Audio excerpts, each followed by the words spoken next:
Vamos con el tercer podcast de la trilogía dedicada a entender la volatilidad. Podría haber hecho, me he dado cuenta que 4 o 5 esto da para mucho, pero bueno, de momento nos quedamos con 3 y ya en un futuro pues expandiremos o mejoraremos los ya existentes. En el primero os explicaba qué es la volatilidad en sí, ¿no? Pues la desviación típica de los rendimientos, cómo funciona, que son picos de miedo que aparecen en el mercado, muy parecidos a los picos de miedo que sufrimos las personas cuando estamos en situaciones de riesgo y, bueno, el mercado la refleja vendiendo y por lo tanto se disparan. Eso no sabes nunca cuándo va a pasar, pero cuando pasa es muy bestia. A veces ese pico de miedo o de volatilidad, de tensión en el mercado, pues es duradero, o sea, es porque algo que realmente se va a volver en algo gordo, o a veces simplemente pega la subida y baja.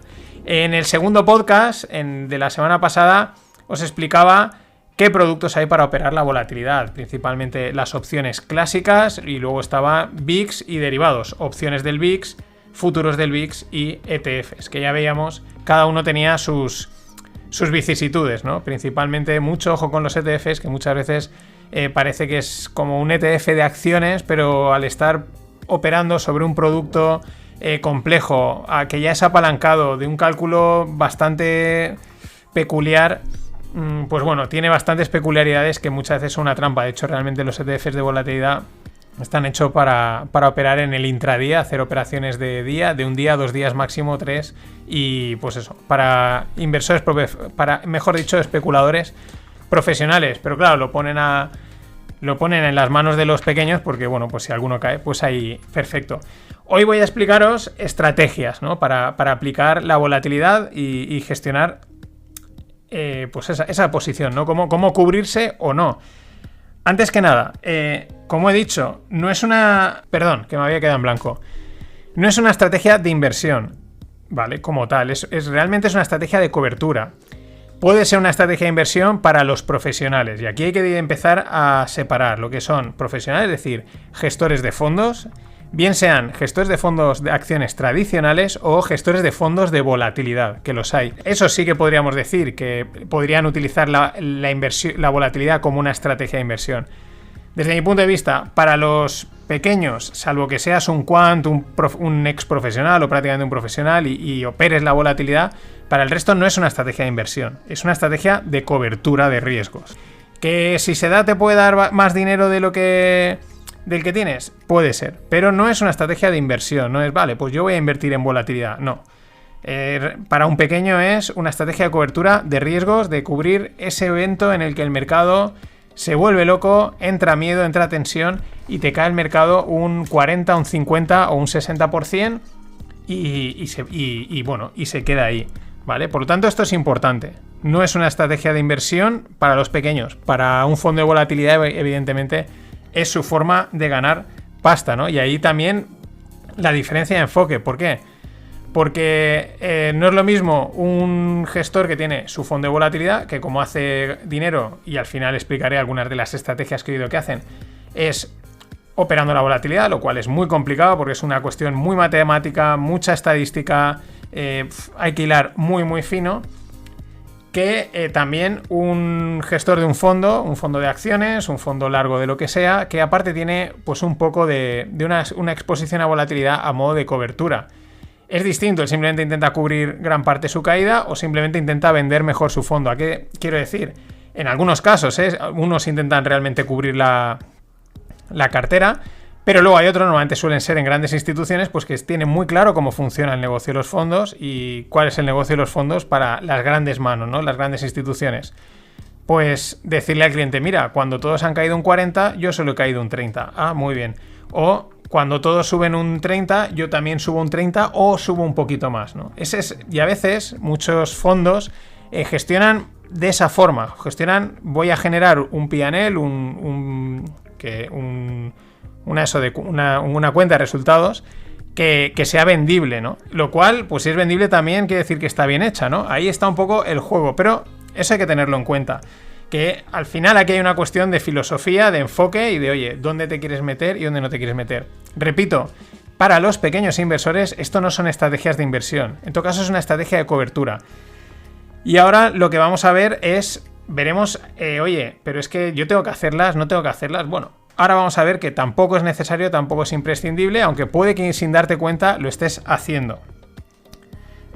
Lo primero, que lo he dicho, ¿es necesario? No son necesarias. ¿Por qué? Porque si uno está invirtiendo en la bolsa a largo plazo, pues uno puede que diga, mira, yo entiendo que la bolsa en cada 10, 20 o 30 años, pues puede que en algún momento va a tener una caída fuerte. Y yo lo entiendo, asumo que es parte del juego y punto. Claro, ahí ya entra la pregunta de si te apetece sufrir esa caída o no. Si estás preparado, si dices, no, yo lo que voy a tener es liquidez preparada para esas caídas, pero yo entiendo que es el juego y no me quiero complicar. ¿Vale? O sea, no me parece imprescindible, lo que pasa es que es interesante conocerlas para saber si se están haciendo o si te interesa tenerlas. Al final, desde mi punto de vista, la cuestión es si es una cuestión más personal, ¿no? Oye, tú estás preparado para sufrir esa caída, o sea, la asumes, dices, mira, sí, yo entiendo que en 10 años el mercado va a caer y pues cuando caiga lo asumo y no pasa nada. Adelante. Hay otros que dirán, no, yo no quiero ni que caiga nada, ¿no? Pues a lo mejor ya te empieza a interesar por lo menos tener alguna de estas estrategias abiertas, que tampoco son sencillas y podría ser que tampoco funcionasen como toca, porque ya digo, esto de la volatilidad tiene bastantes pegas, o sea, tiene bastante miga, es muy interesante, pero tiene mucha miga. Entonces, eso es el primer punto. Oye, no es necesaria, no es imprescindible, siempre que entiendas en qué estás jugando y a qué te expones. También hay que tener en cuenta otras situaciones que muchas veces no se comentan. No es lo mismo un jubilado que una persona que se acaba de incorporar al mundo laboral. ¿Por qué? Porque la persona que se acaba de incorporar al mundo laboral o un estudiante, pues tiene toda la vida para si justo el mercado entras hoy a trabajar y el mes que viene, imaginemos, febrero del 2020 entras a trabajar, marzo del 2020 se desploma, ¿no? Tú has empezado ya a invertir o llevas un año invirtiendo y bueno, en marzo de 2020 se te desploma y dices, bueno, pues tengo mucho recorrido por delante, no necesito cubrirme, va a tener tiempo de sobra el mercado para recuperarse. Es verdad, repito que lo de marzo ha sido algo demasiado rápido, una recuperación demasiado rápida, pero claro, también imagínate que eres un jubilado, que te vas a jubilar, te jubilas en febrero, qué guay, tengo aquí mi dinerito, que bien ha ido el último año, jajaja, pim pim, y te comes una caída enorme. Nunca hay que asumir que el mercado se va a recuperar tan rápido como lo ha hecho. Entonces, en esa situación a lo mejor sí que te interesa tener en cuenta este tipo de estrategias para cubrirte, porque no puedes poner en riesgo toda tu jubilación. Y aquí entramos ya en harina. ¿Qué sucede? El mercado no siempre cae un 50% y se recupera en 6 meses superándolo y yéndose por encima. Tras una caída de un 50, un 40, un 60, que ya hemos dicho que cada X años cada 10, 12 años las probabilidades de que haya una caída así son altas, son importantes, pero no siempre tiene por qué recuperarse súper rápido. Puede quedarse ahí afonado, digamos, en esa caída lateral, con mucha volatilidad durante un tiempo, o puede iniciar una caída o seguir cayendo, y por lo tanto, la maravilla, digamos, o el poco riesgo que ha aparecido lo de este año, lo del 2020, lo de este año pasado, pues realmente sea doloroso, porque aquí al final el que no ha hecho nada, en nada se ha recuperado, pero se ha recuperado muchísimo. Entonces, eso es lo primero. También hay que ver un poco la situación, tienes tiempo para recuperar, no tienes tiempo, y estás dispuesto a asumir esas caídas y a tener paciencia, o mira, no me apetece nada sufrir una de estas caídas. La primera estrategia que se puede utilizar, porque al final vamos a la pregunta previa. ¿Para qué hacer esta estrategia? Desde un punto de vista particular, ¿no? O tenerlas en cuenta. Bueno, pues para que esa caída gorda del mercado, porque con esta, repito, desde mi punto de vista, con estas estrategias de volatilidad, uno no va a cubrir una caída de un 10 o un 20, porque esa caída de un 10 o un 20, pues es una oportunidad de compra que se suele decir en el mercado, y es una corrección normal. El problema son esas caídas gordas de un 40 o un 50 que pueden dejar el mercado pues afonado mucho tiempo. Entonces, ¿la idea cuál es? La idea es generar pasta para invertir. O sea, tú tienes una cartera de 20.000 euros, te cae un 50% y se quedan 10.000 euros. ¿Cuál es el problema? Que ahí uno es cuando ve precios buenos en el mercado. Dice, ostras, esto está tirado de precio. La mayoría de cosas. Qué pena que no tengo dinero para entrar. Entonces, claro, si tienes una estrategia de volatilidad que ha funcionado, ya digo, pueden que no funcionen, te habrá dado De ese 50, una parte de esa caída te la debería de dar y por lo tanto lo que te da es pasta para poder entrar al mercado. Claro, en una crisis, y no hace falta que hablemos de bolsa, recordemos la del 2008-2009 con la crisis inmobiliaria. ¿Cuánta gente decía, oye, es que si tuviese pasta, ese piso es para comprarlo con los ojos cerrados, ¿no? La pena es no tener dinero, porque justo me ha pillado la crisis, me pilla con dudas en el trabajo y no tengo el dinero para invertir. Y son inversiones, digo la inmobiliaria, digo cualquier otra, que sucede en una crisis, una caída de bolsa, en las que son de las que sabes que puedes meter el dinero y echarte a esperar los próximos 10 años en la mayoría de los casos, porque el mercado ha sobrereaccionado, ha vendido demasiado y sabes que vas a comprar muchas veces a muy buen precio. Ya otra cosa es si cuando te cae el 40 aún te llega a caer un 50, un 60, ¿vale? Ahí ya es más difícil, pero aún así sabes que estás comprando en un momento de mucho pánico y que si no es en 1, en 2, en 3, en 4, en 5 años, es muy probable que ese dinero no solo lo recuperes, sino que encima, esa inversión la vas a rentabilizar bastante. Con lo cual, la primera idea, desde mi punto de vista de estas estrategias, es generar cash en un momento de mucho pánico del mercado. Por lo tanto, la primera estrategia, la más sencilla, es tener liquidez. Ese sería, aplicando un poco la cartera de Harry Browne, la cartera permanente, sería un equivalente a una estrategia de volatilidad. Tú vas teniendo tu saco de liquidez.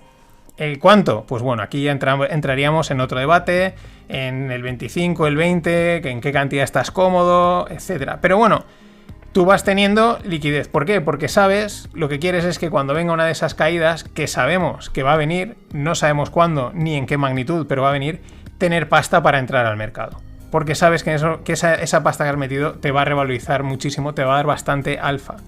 Entonces, esa sería la estrategia más sencilla. Repito, que no lo he dicho al principio, es matizable, es debatible. Vamos aquí a lo sencillo, ¿no? Lo que lo pueda entender todo el mundo. Luego podríamos entrar en más detallitos, en más debate, de así, no, etcétera, ¿no? Ese tipo de ya debate más friki. Pero la liquidez sería una alternativa a una estrategia de volatilidad, porque cuando venga una caída del mercado te va a dar pasta. Además, vamos a poner unos números. Imagina que tienes una cartera de 10.000 euros.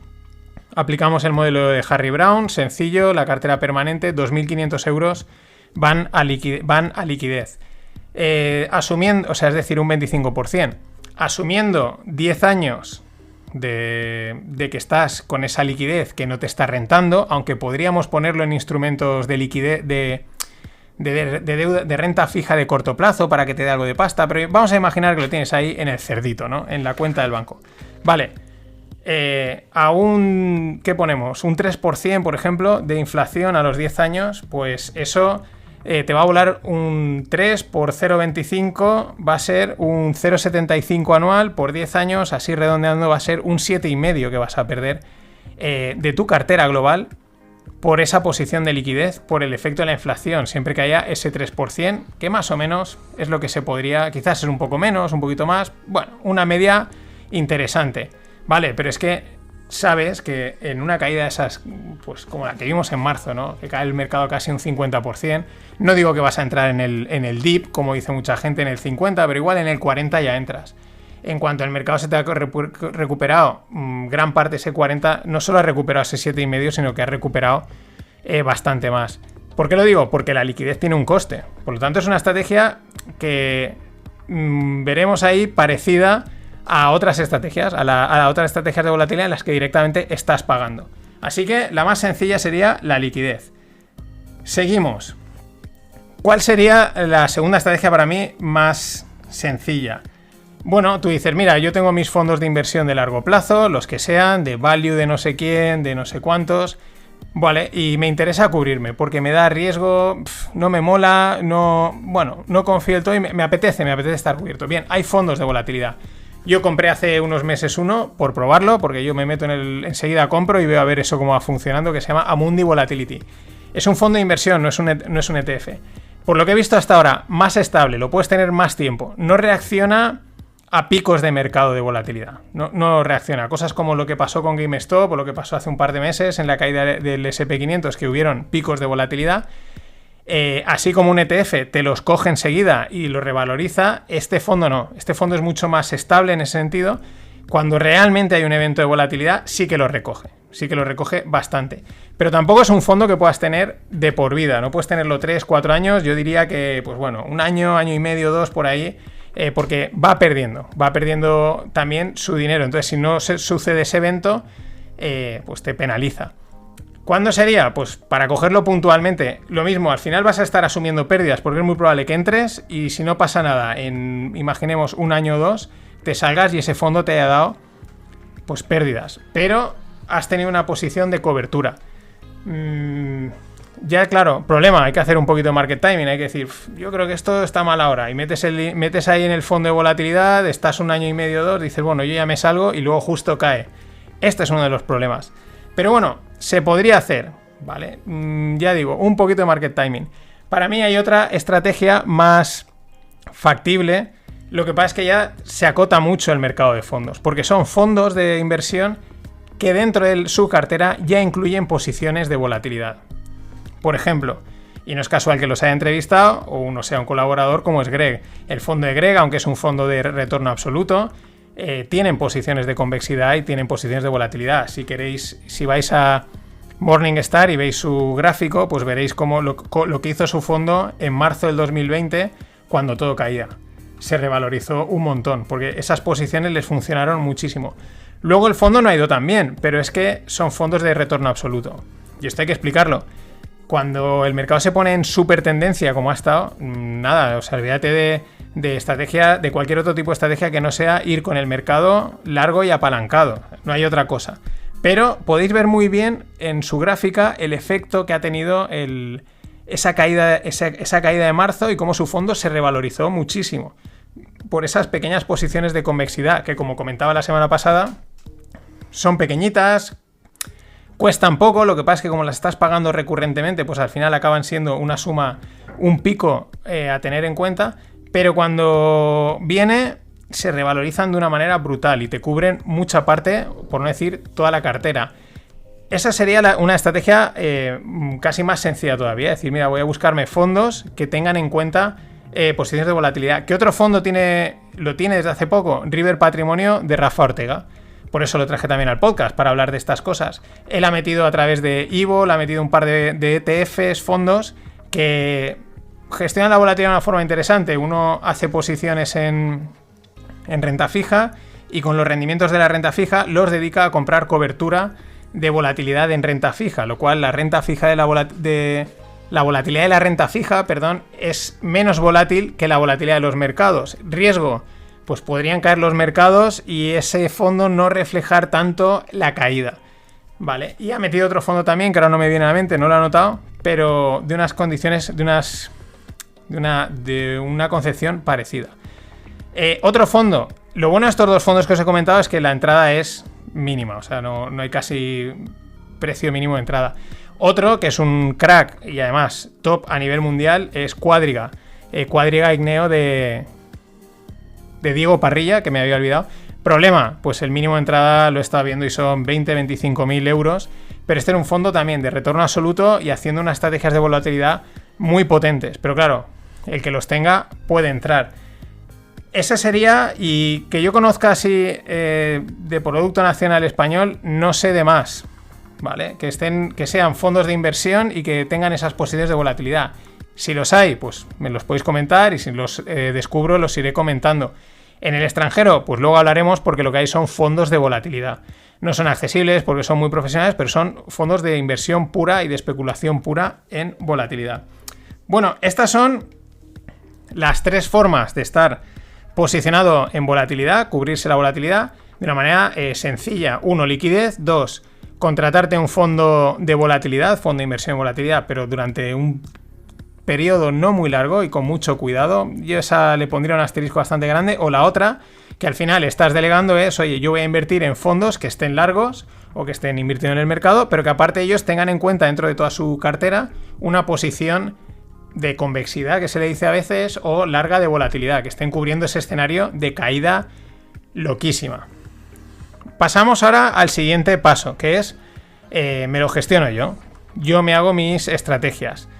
Bueno, esto ya he dicho, muy complicado. Tienes que primero planteártelo como un seguro. Un seguro que tú todos los meses o cada 3 meses vas a ir a comprarlo. Y claro, primer problema, tienes que acordarte cada 3 meses si estás comprando, por ejemplo, opciones de índices, o cada mes o 2 meses si estás comprando opciones del VIX. Porque yo, por ejemplo, hablo de Giro, pues las opciones del VIX las van listando de cada 2 meses en 2 meses. Ahora hay opciones de julio y agosto, y a mí hasta julio no habrán las de septiembre, con lo cual tienes que estar pendiente de ir comprándote esas opciones. Lo mismo pasa con las opciones del SP500. A ver, las haylas, pero lo normal es que te vayas comprando pues cada 3 meses la de los próximos 3 meses. Siempre que estés comprando las front, las del primer vencimiento, porque si no, podías comprarte las del segundo, pero ahí empieza la estrategia de cuáles son más caras, cuáles son más baratas, qué estrategia me conviene llevar, no, etcétera, ¿no? Viene un poquito más la parte de gestión, que es la que voy a dejar hacia el final, para en plan la parte más profesional. Y una parte muy simple es, tú vas y compras opciones.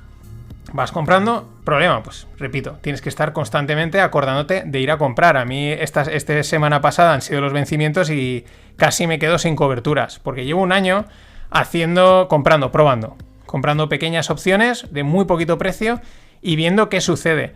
¿Qué opciones he ido comprando? ¿Qué cosas he ido haciendo? Pues bueno, digo, si lo que estoy cubriendo es un escenario de caída muy fuerte del mercado, pues he comprado solo, por ejemplo, puts del SP500 muy out the money, lejísimos, muy lejos del precio de out the money. ¿Por qué? Para reducir el coste. Y porque si lo que estoy cubriendo es una caída súper gorda del mercado, pues todas las opciones se van a revalorizar. Unas más, unas menos. También dependerá de lo rápido y de lo profundo y que caiga el mercado. No es lo mismo que caiga en un mes que caiga en 6 meses. Pero si eso sucede, toda la cadena de opciones por debajo del precio se van a revalorizar. Repito, unas más, unas menos, todo dependerá de la volatilidad y de diferentes condiciones. Pero esto es otra de las cosas importantes. A la hora de este tipo de estrategias, lo que tienes es que minimizar los costes al máximo, porque es como un seguro que tú vas a estar pagando constantemente. Por lo tanto, mina la rentabilidad de tu cartera. ¿Cuál es el precio mínimo que te puedes gastar? Por lo que yo he estado, ya digo, probando, tanteando, así a mi manera.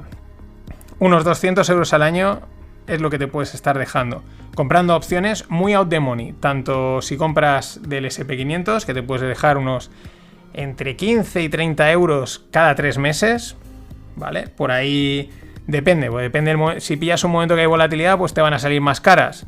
Depende si coges el strike un poquito más arriba, un poquito más abajo. Bueno, pero por ahí que más o menos te van a los 150, 200 euros al año, que se te pueden ir las opciones del SP500. También son más caras, porque todo el mundo utiliza el SP500 para cubrirse. Dirás, la semana pasada hablabas de que había que comprar, de que para posicionarte en volatilidad había que comprar la call y la put, y así te quedas neutro en volatilidad. Sí. Es lo que hay que hacer para estar posicionado puramente en volatilidad. Mi caso, como lo que hago es una cobertura la idea es ver cómo funciona la cobertura en caso de una caída fuerte, pues y quiero reducir el coste, pues me quito la call y digo, es que si cae va a caer todo el mercado, ¿no? No estoy apostando solo a volatilidad, ¿no? Entonces, por eso yo solo pillo la put, aunque lo correcto para jugar solo a volatilidad sería comprar call y put. Lo que he dicho, las puts del SP500 muy out the money, o sea, a tomar por saco, pues te puedes gastar unos entre 15, 20, 30, 35 euros o dólares cada 3 meses, que te van a salir, pues ya digo, entre unas y otras, rozando los 150, quizás menos, ya digo, 150, 200 euros al año. A partir de ahí escalar, decir, oye, pues si tengo una cartera de 2.000 euros no me voy a dejar 200 euros al año. Si tengo una de 20.000, me dejo un 1%. Al cabo de 10 años me he dejado un 10%. ¿Cuánto puede darte una caída muy gorda del mercado una de estas opciones? Pues te puede dar bastante pasta. Puede dar bastante pasta. He visto alguna cosa por ahí, no quiero decir números porque no los he afinado del todo y no quiero meter la pata ahí, pero puede cubrir bastante, muchísimo, porque estás cogiendo algo que está muy lejos del precio actual del mercado, y si hay una caída muy gorda, la volatilidad se dispara de una manera brutal. La otra opción son opciones del VIX, comprar calls. Las muy out the money, por ejemplo, comprarte calls a 100, que es una locura, pero las 2 veces que ha habido en los últimos tiempos caída gorda, el mercado se ha ido a los 80, 100 de VIX. Y lo mismo te cuestan entre 4 y 8 euros al mes. Por lo tanto, estamos un poco en las mismas. Te vas a dejar 100, 150, 200 euros al año, ya digo, dependiendo del momento en el que te toque comprarlas o cómo las vayas gestionando. Fijaros ya la complejidad. ¿Cuál es la otra problema que tiene de gestionártelas tú? Que mi experiencia, no puedes comprarte una sola. ¿Por qué? Porque el mercado primero caerá un 10, pero luego igual sube, o luego caerá un 20, o luego caerá un 30, o sea, tienes que comprar por lo menos 2 o 3 para poder gestionarlas. Es decir, por lo menos, mira, ha caído ya el mercado un 20, vendo una parte, ha caído un 30, vendo otra parte y ya el resto lo dejo para que me cubra el resto de la caída. Por lo tanto, la estrategia ya empieza a encarecerse un poquito más. También, ¿por qué? Porque, por ejemplo, os cuento con la situación de GameStop, que el mercado cayó apenas, lo que pasa es que entró miedo, se disparó el VIX y una put de estas que tenía comprada, out the money, pues pasó de valer 30 a valer 120 euros. ¿Qué pasa? Que solo, fijaros lo que os he dicho, solo con ese movimiento, si la hubiese liquidado, no la liquidé porque aún no tenía experiencia, bueno, tengo poca experiencia, pero aún llevaba muy poco haciendo la estrategia. ¿Qué quiero decir? Con esos 120 euros ya has cubierto el coste prácticamente de toda una tirada de un año entero de puts. Y por lo tanto, pero has dejado de cubrir la cartera. Entonces, te interesa tener otra más por si el mercado sigue cayendo, que te siga cubriendo. Es decir, ir con una put solo es un poco... Puede parecer fácil, pero es que luego cuando venga la realidad y el mercado empiece a caer, cuando suceda, no sabrás en qué momento liquidarlas. ¿Cuál es el otro problema? ¿Cómo funciona este mercado? ¿Cómo funcionan los grandes operadores? Que de repente dicen fuera, liquidamos las opciones. Y aunque luego el mercado pueda seguir cayendo durante un par de días, puede caer la volatilidad y pueden hundirte la volatilidad y una opción que valía 120 al día siguiente vuelve a valer 30. Porque hacen una liquidación, recogen la pasta que necesitan para cubrir la cartera y ya vuelven a entrar al mercado. Entonces, como veis, mola, es atractivo, pero tiene muchísima amiga. Y yo de momento, ya digo, solo he entrado a ir gastando poquito dinero, ir viendo cómo va funcionando en función de lo que sucede en el mercado y no me he puesto aún a hacer números como toca. Es verdad que tengo que acabar mi curso de Python, que lo llevo un año ahí pendiente para ya poder dar un salto y ya complicarme más la vida, que es lo que mola, o lo que nos mola a algunos. Así que esa es un poquito la idea. ¿Cómo se gestionaría? Pues irías comprando. ¿Cuándo? Pues desde mi punto de vista, de las más baratas que hayan y front. No te compres más allá de las de este mes porque, bueno, te van a salir más baratas y lo que quieres es reducir el coste de la estrategia. ¿Es una pena? Claro, mucha gente dice, es que llevo un año pagando, me decía alguien el otro día por Telegram, llevo un año pagando y no me apetece. Claro, es que al final quieres hacer un poquito de gestión. Una estrategia que te costaría, imaginemos, 200 euros o 400, pues fijaros, con un par de veces que haya habido un pequeño evento de mini volatilidad, que hayas liquidado una parte de la posición, pues igual la cobertura anual de 400 se te ha dejado en 200 o en 150, ¿no? Si ha sido muy bestia, incluso en menos, ¿no? Y entonces ya ha reducido muchísimo el coste de esa cobertura. Pero en cualquier caso, sabes que este tipo de estrategias salen a perder hasta que se da ese evento heavy. Que, como digo, sabemos que va a pasar. No queremos que pase. No soy agorero, no quiero que se acabe el mundo. Pero la historia dice que cada X tiempo hay una movida en el mercado. O fuera del mercado que afecta al mercado. ¿Quieres estar cubierto contra ella o no quieres estar cubierto? Ahí es donde está la decisión. ¿Puedo soportar una caída del 50? No la puedo soportar. ¿Quiero complicarme la cabeza gestionando, estando pendiente de cada mes, cada 3 meses, compro un mes antes del vencimiento de opciones porque veo que la volatilidad ya está barata y así ya tengo las de, pues imaginar, las de septiembre o las de diciembre compradas, pero igual estoy pagando más precio? En fin, a los que os molen las opciones, os mole esto, pues es muy interesante. Al resto, liquidez o fondos de inversión que ya tengan ellos dentro posiciones de convexidad y ya se encarguen ellos de hacer este tipo de historias. Por último, ¿qué hacen estos fondos de volatilidad? Bueno, antes que nada, podía haber... Si hay interés y la gente pregunta, pues este tema lo iré ampliando, ¿vale? A la vuelta en septiembre le iré dando más vuelta a la volatilidad, también lo que vaya aprendiendo, lo que vaya probando, lo iré contando. Pero tampoco quiero complicarlo mucho más, si es que no lo he complicado ya bastante. ¿Qué hacen ahora, por último, los super profesionales de la volatilidad? Los fondos de volatilidad que se dedican al arbitraje. Bueno, pues básicamente hacen todos lo mismo. O sea, ellos son conscientes de que sus fondos van a dar pérdidas y que sus clientes en muchos casos los contratan para cubrir carteras, ¿no? Y dicen, bueno, yo te doy la gestión de la volatilidad a ti, que eres un fondo especializado, y quiero que me cubra mi cartera de inversión. Entonces saben que en general sus fondos van a dar muchas veces pérdidas, excepto en ciertos momentos que lo van a petar. ¿Cómo hacen ellos? Pues aquí ya cada uno os podéis imaginar que tiene cada maestrillo tiene su librillo donde más cómodo se encuentre. Por ejemplo, eran los de Artemis, que es un fondo de volatilidad. Pues ellos no operan el front, no operan los vencimientos cercanos. Ellos trabajan con vencimientos posteriores. ¿Por qué? Pues porque los tienen estudiados, se sienten más cómodos, creen que se mueven menos los precios y tendrán ahí pues su punto donde ellos se sienten más cómodos. Por ejemplo, Mike Green, del que le lleva la pasta a Peter Thiel, pues ellos lo que hacen es comprar opciones in the money, que están justo donde está cotizando el índice, y dicen, bueno, si el mercado, más o menos, dice, si el mercado va a seguir subiendo, pues lo que hago es también compro calls. Entonces lo que hacen es escalpear las calls. Cuando el mercado sube, esas calls se revalorizan, las liquidan y con esa pasta, con ese beneficio que le sacan, están financiando las puts, ¿no? Que son las que te cubren la caída.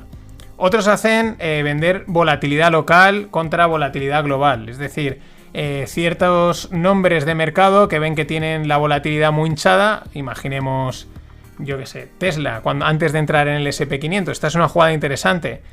Tesla, antes de entrar en el S&P500, en principio tenía más volatilidad por estar fuera del S&P500 y entra en un índice que tiene un complejo sistema de inversiones, de estrategias asociadas, y en el que va a hacer que la volatilidad, digamos, la entrada de Tesla en teoría lo que iba a hacer es que la volatilidad del S&P500 suba, pero que la de Tesla baje. Entonces ese juego, ¿vale? Así simplificándolo, es en el que hay gente como Zen Karsan juegan ahí entre vendo volatilidad muy concreta en un sitio y con esa venta compro la volatilidad que me cubre contra caídas. El abanico aquí ya es enorme y aquí ya hay una componente de computación cuantitativa, matemática, estadística muy fuerte, porque esto sí que ya intentan, aunque saben que sus fondos en principio van a pérdidas, intentan ganar dinero, intentan que la estrategia cueste lo menos posible e incluso ganar. Y es muy muy complejo ese juego, es súper matemático, súper friki al máximo nivel. Pero muy interesante. Como os habéis dado cuenta, lo curioso de la volatilidad es que va de lo más sencillo a lo más complejo. Prácticamente en el medio me atrevería a decir que no hay nada. En la parte media no hay nada. Pues tengo y con matices, ¿eh? Yo mismo le pongo los asteriscos. Yo tengo liquidez y esto para mí ya es la cobertura de volatilidad, que es es aceptable. O mira, simplemente tengo este fondo y no me complica, o el que dice, no, yo me voy a complicar, voy a meterme con las opciones, voy a hacer la gestión, voy a intentar reducir ese coste de cobertura todos los años, e incluso si voy avanzando y me voy metiendo en el tema matemático, pues voy a intentar hacer estrategias de arbitraje que son bastante complicadas porque no tienes acceso a esos precios de mercado. Y también está la opción de decir, me cago en la volatilidad, yo asumo que el mercado puede caer en cualquier momento y estoy preparado psicológicamente para ello, para asumirlo. Y ya está, es parte del juego, ¿vale? Así que, repito, no es imprescindible, no es necesario cubrir la volatilidad, pero como veis es algo interesante a saber e interesante a tener en cuenta y que yo creo que más fondos, sobre todo profesionales, deberían de tenerlo en sus carteras, o por lo menos considerarlo. Y no sé decir si la tendencia es que van a empezar a considerarlo o van a decir, mira, nosotros tenemos nuestra liquidez y nos ahorramos todo ese coste de gestión que al final es contratar a gente para que lo lleve, etcétera. Bueno, este han sido los 3 episodios de Entendiendo la Volatilidad. Voy a mejorarlos con el tiempo, seguiré dándole vueltas, es un tema que me mola mucho y esta ha sido una primera aproximación. Repito, en un futuro los iré puliendo, los iré ampliando para que quede algo fino y potente. Y estoy súper abierto a vuestras opiniones, a vuestros comentarios, a vuestras correcciones, a lo que queráis aportar y pedir en este campo o en cualquier otro. Pero es que este mola muchísimo. Así que nada más. Gracias por estar ahí y nos vemos la semana que viene. Billions and billions and billions and billions and billions and billions and billions and billions.